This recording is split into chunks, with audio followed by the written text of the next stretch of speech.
الكابتن شوقي غريب والكابتن محمد حلمي، اتنين من لاعبي الوسط اللي كان عندهم مستوى عالي في الكوره. تتلعب تاني عند الونش، تاني خطأ للونش، خطيرة أوميد أوكري، جول. الونش بالخطأ التاني بعد ما أخطأ من 3 دقايق، وقلت مكان لا يسمح بالأخطاء. أوميد أوكري المجتهد اللي ضغط واستغل كده اللعبة اللي طلعت من الونش وحطها جوه الشبكه. الهدف الاول للانتاج الحربي.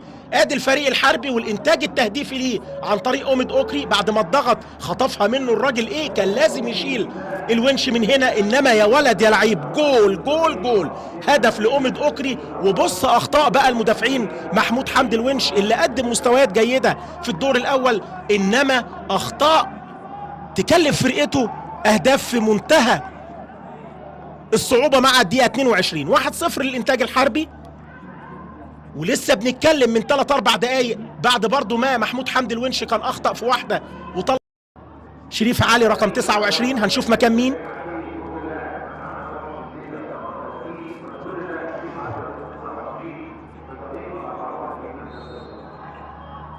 ضربة حرة، محمود فتح الله وطارق طه هيلعبها طارق، جامدة، جول مش ممكن. 2-0 بطل السوبر متأخر امام الهجوم الحربي الفريق الانتاج. حيرتينا يا كورة، دوختينا يا كورة. 2-0 الانتاج الحربي مفاجأة، ولا اكتر المتشائمين لنادي الزمالك يقول يتأخروا في اول 35 دقيقة، ولا اكتر المتفائلين للانتاج الحربي يقول يتقدم على البطل القادم من الامارات ببطولة في الكرة المصرية بهدفين. انما بص شوف طارق عملها الراجل في منتهى الجمال.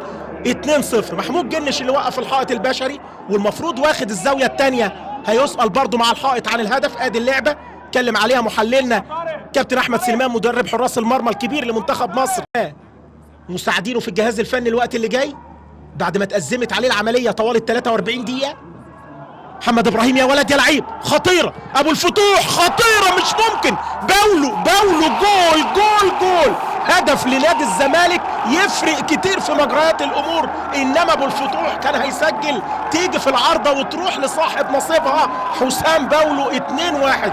3 اهداف في شوط اول هو الافضل خلال ال8 مباريات اللي احنا شفناهم تهديفيا، والاصهاره اللي كانت موجوده في الحته الهجوميه. يبقى حسام باولو بعد ما ضربوا الدفاعات في جبهة ابو شعيشع، بص وش رجل ايه يا ابني، وش الرجل ده يا محمد يا ابراهيم، منتهى الجمال والروعة. تطلع طلقة من رجل ابو الفتوح ويكمل حسام باولو. الزمالك يحضر بجون مع الثواني والدقايق الاخيرة. الدقيقة 44 2-1 لصالح الانتاج الحربي بعد ما سدد ابو الفتوح.